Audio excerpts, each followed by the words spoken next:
Bom dia, irmãos. Mais um domingo nas nossas casas. Foi renovado o estado de emergência. Possivelmente iremos manter as nossas instalações sem cultos presenciais até o final deste mês de fevereiro. Iremos ver como vão evoluir a situação, como vai ser o evoluir da situação, mas temos esperança que tudo irá correr bem. Os números de casos já estão a baixar e que possivelmente no final do mês, início do mês de março, já estaremos todos juntos. Vamos continuar a falar do tema da Bíblia neste mês de fevereiro. Passagem em 2 Timóteo 2, 14, 19. 2 Timóteo 2, 14, 19. O título da mensagem é Como usar a Bíblia corretamente, e de 2 Timóteo 2, 14, 19 diz-nos o seguinte: Lembra-lhes essas coisas, exortando-os diante de Deus, que não discutam por causa de palavras que não têm utilidade alguma, senão a de prejudicar os ouvintes. Procura apresentar-te aprovado diante de Deus, como o creio que não tem de que se envergonhar, que maneja bem a palavra da verdade. Mas evita as conversas vãs e profanas, pois os que agem assim promovem ainda mais a impiedade. E as suas palavras se alastrarão como gangrena. Entre estes se encontram Himeneu e Fileto. Eles se desviaram da verdade e afirmando que a ressurreição já aconteceu, e com isso perverteram a fé de alguns. Todavia, o firme fundamento de Deus permanece e tem este selo: o Senhor conhece os seus. E aparte-se da injustiça todo aquele que profere o nome do Senhor. 2 Timóteo, Paulo diz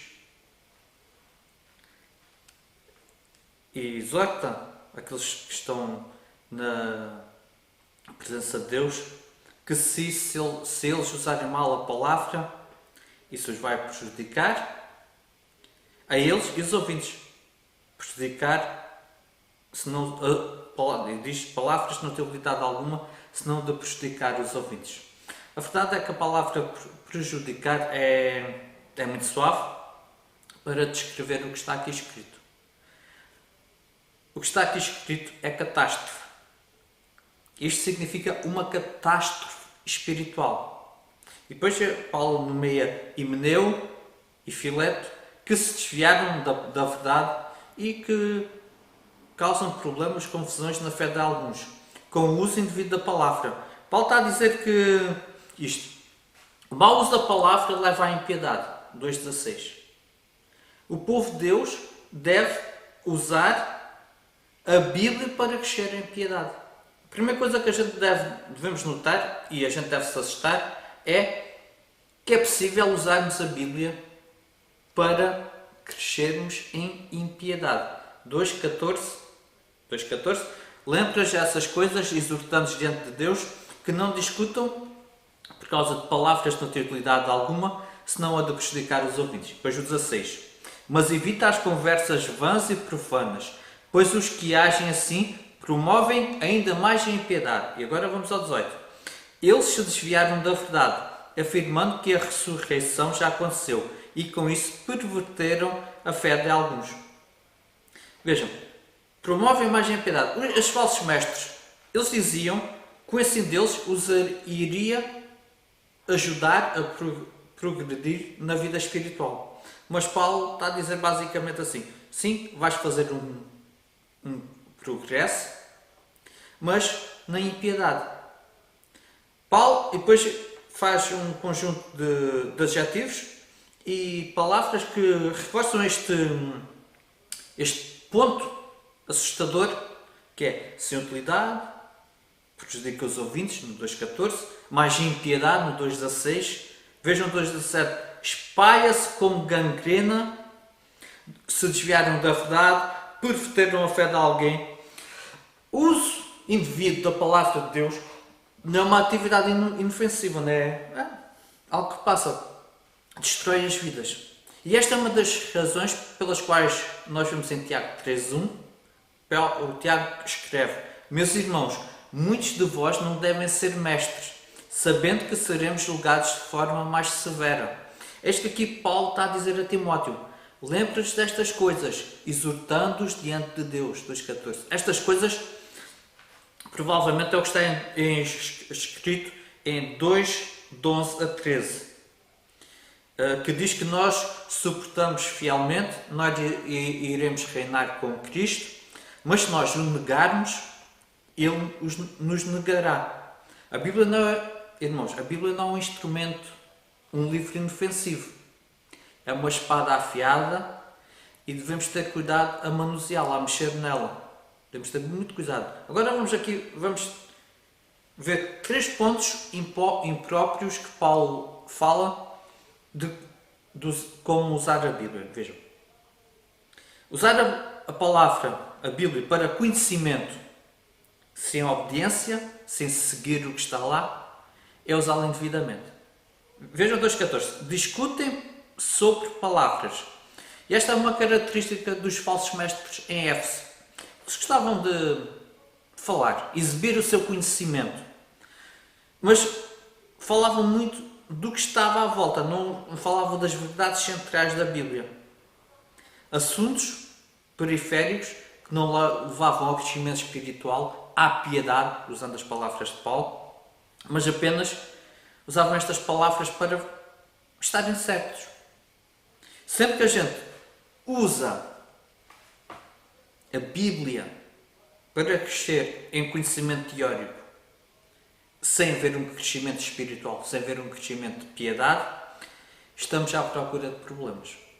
E um dos pecados mais comuns que Satanás nos usa para a surpreender, usa em nós, é o orgulho espiritual. Conhecer a Deus verdadeiramente na sua santidade e majestade leva-nos à humildade e não ao orgulho. Completamente o oposto. Então, quando a gente estuda a Bíblia, vamos perguntar: o que é que isto me ensina sobre Deus, sobre mim mesmo e como posso aplicar isto à minha vida? Também vemos no 2,16 que usar a Bíblia para fins mundanos é usá-la impropriamente. Vejam, conversas vãs e profanas. É algo imprudente. Tem a nuance de nós fazermos um tráfico das coisas de Deus ou de usarmos a Deus para ganhos mundanos.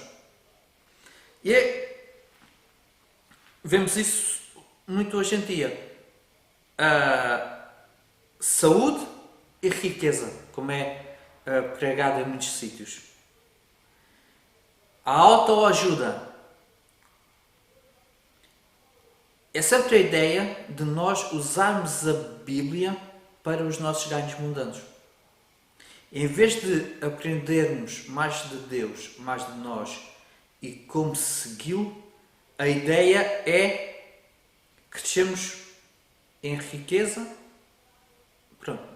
crescimento no modo egoístico, a busca do sucesso mundano, do que está na sociedade. E vejam também aqui algo interessante. Os falsos mestres são sempre populares. A conversa deles se espalhará como gangrena. Não é necessário de ajuda para a gangrena se espalhar. E estes falsos mestres, o seu discurso apelava à carne, aos desejos. Como apela aos desejos do homem, os falsos mestres nunca vão ter falta de seguidores.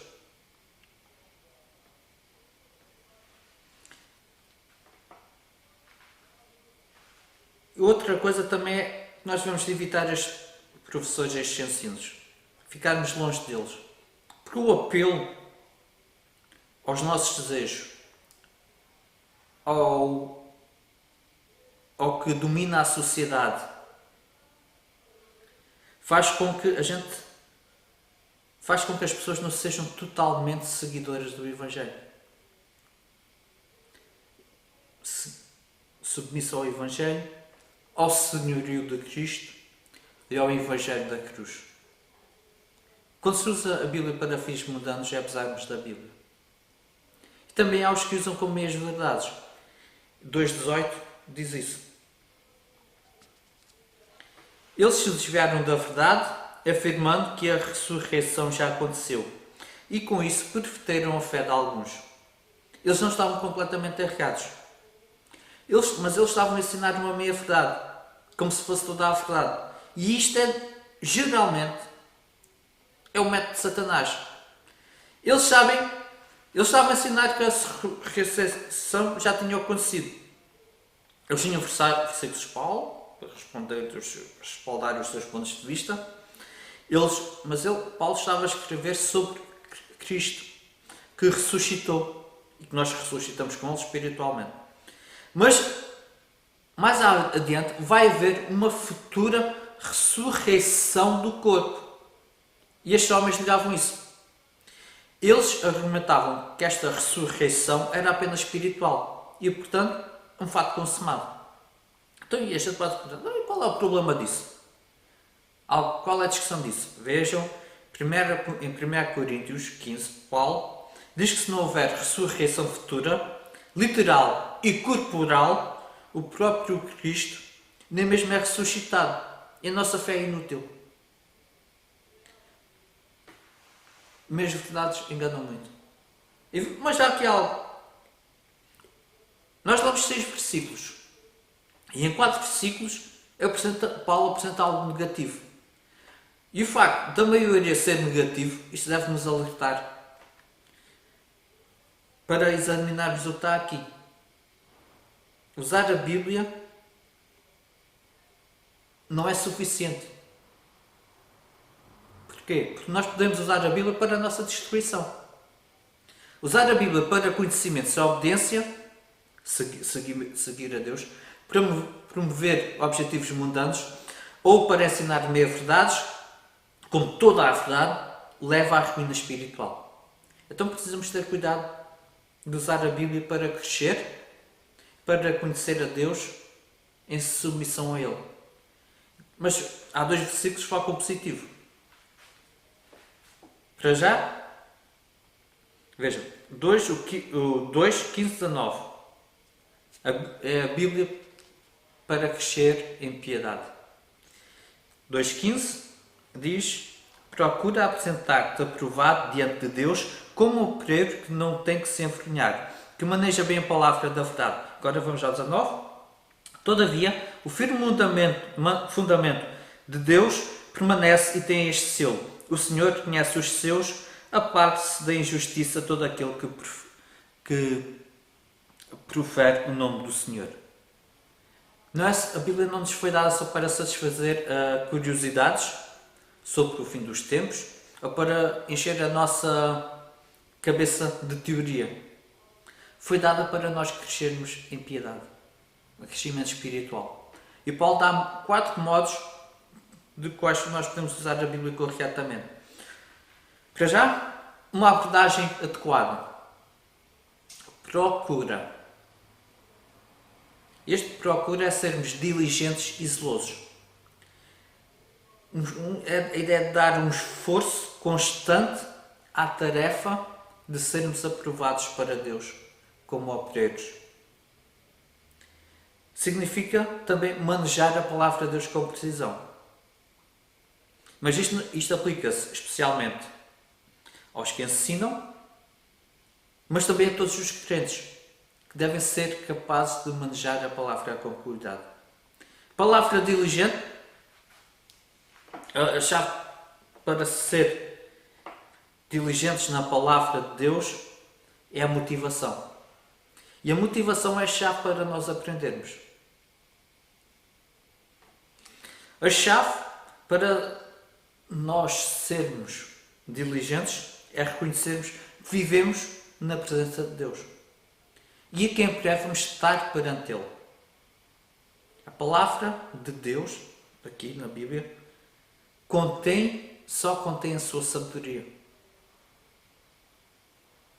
Como nós podemos viver uma vida que lhe agrada. E é o único caminho que nos vai trazer felicidade.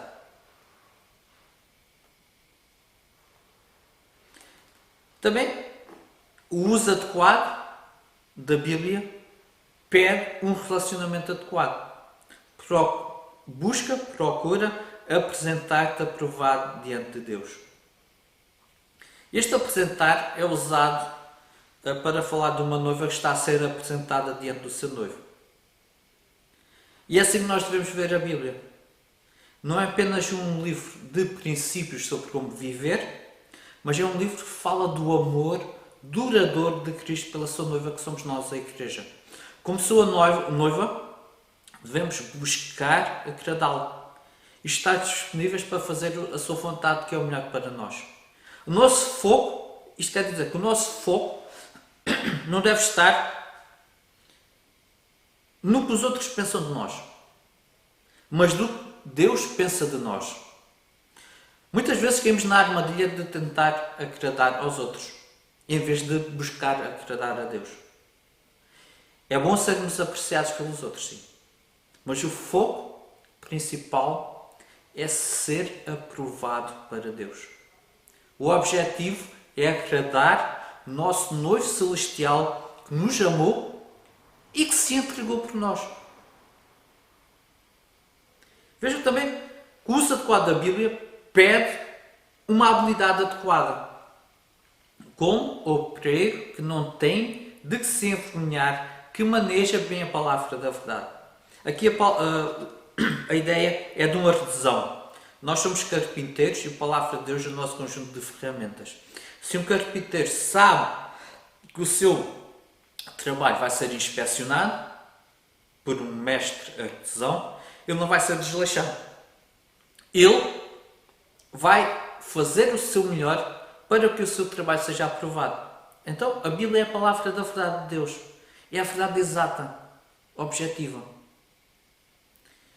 Se um carpinteiro... Vejam, os irmãos contratam um carpinteiro e ele aparece lá na nossa casa, não tinha nível, não tinha ferramentas nenhumas. E a gente víamos ele chegar lá à casa sem nada, só a olhar e perguntávamos: então, mas como é que você vai trabalhar? E ele dizia: olha, todos nós temos métodos diferentes de ver as coisas e nenhum está absolutamente correto. A sua casa é quadrada, mas quem é que diz que ela precisa ser quadrada? Pode ser redonda, pode ter uma parede maior que a outra. Não é preciso plantas arquitetónicas. Pronto, dizia essas coisas. O que é que os irmãos pensariam? Iriam ficar preocupados. Uma casa deve ser construída com cuidado e precisão, de acordo com as plantas arquitetónicas. Isto manejar bem, também devemos aqui manejar bem, significa nós irmos num caminho em direção reta. A ideia é a gente não se desviar do caminho por falsos ensinos, mas com precisão e clareza. Atravessar as doutrinas das Escrituras para que nós e os nossos ouvintes possam alcançar o destino da piedade, o crescimento espiritual. Vejam, a mudança não vem de pessoas que se sentem bem. A mudança vem de pessoas que são confrontadas com a verdade de Deus e submetem as suas vidas a Ele. Então, o uso apropriado da Bíblia pede uma abordagem apropriada, diligência, relacionamento adequado, amor, habilidade adequada, precisão e, finalmente, requer o fundamento apropriado. Todavia, o firme fundamento de Deus permanece e tem este selo: o Senhor conhece os seus. Aparte-se da injustiça todo aquele que profere o nome do Senhor. É assustador nós lermos sobre pessoas que professaram a fé cristã que caminham para a ruína. No 2.14 sabemos isso. Que se desviaram da verdade. 2.18. E foram pervertidos na sua fé. Também no 2.18. É assustador. E a gente podemos nos perguntar a nós mesmos: como é que eu posso continuar no caminho? Como é que eu posso evitar caminhar para a ruína? O Paulo lembra a Timóteo o fundamento da vida cristã. Aqueles que verdadeiramente pertencem ao Senhor não serão levados por falsos ensinos. O selo do fundamento, a pedra angular, refletem, a pedra angular tem tem dois pontos, aspectos que refletem aspectos importantes na nossa salvação. Vejam, em Números 16:15 há uma rebelião de Coré contra Moisés. E está lá escrito: o Senhor fará saber quem pertence a Ele e quem é o santo, a quem Ele fará aproximar-se de si. E aquele a quem escolher se aproximará dele. Ele advertiu aqui as pessoas, a congregação, para se afastar dos homens ímpios, antes que Deus os destruísse. Paulo diz que a primeira parte do selo é: o Senhor conhece os que são seus. Salvação não começa com o homem, começa com Deus. Deus planeou isto, planeou salvação, executou salvação. Ele nos escolheu antes da fundação do mundo. Em Efésios 1:4 vemos isso. Em Tiago 1:8 vemos: no exercício da sua vontade, Ele nos gerou pela palavra da verdade. Nós não vamos conseguir conhecer a Deus de verdade a não ser que Ele nos abra os olhos e nos salve dos pecados através da sua graça. E a segunda afirmação é: aparte-se da injustiça todo aquele que prefere o nome do Senhor. Efésios 1:4 continua: para que fôssemos santos e inculpáveis perante Ele. Nós podemos ter a certeza que pertencemos ao Senhor porque vemos Ele a trabalhar nas nossas vidas e a trabalhar na nossa santidade todos os dias. A base para o uso correto da Bíblia é que Deus nos conhece como seus. Que através do seu cuidado, também do nosso cuidado, do estudo diligente da Bíblia, da aplicação da sua palavra na nossa vida, nós estamos a crescer em santidade. Um jovem estudou violino com um grande mestre de renome mundial, internacional. Quando foi o seu primeiro recital, a multidão aplaudia, mas ele parecia sempre insatisfeito. Mesmo no fim de tudo, apesar dos aplausos, o jovem parecia infeliz. Mas enquanto ele se curvava, conseguiu observar um homem idoso à entrada do salão de espetáculos. Finalmente o idoso sorriu, acenou com aprovação. E imediatamente também o jovem sorriu com alegria. Este jovem não estava à espera da aprovação da multidão. Ele estava à espera da aprovação do seu mestre. E nós devemos viver para a aprovação de Deus. E nós seremos aprovados por Ele quando usarmos a sua palavra para crescer em santidade. Então a questão é: se está a crescer como um artesão que usa a palavra de Deus da verdade. E se usa esta palavra com precisão e habilidade para crescer em santidade e piedade. O uso indevido da palavra de Deus vai levá-la à ruína. Mas o uso adequado vai levá-la à santidade e piedade. Amém, irmãos.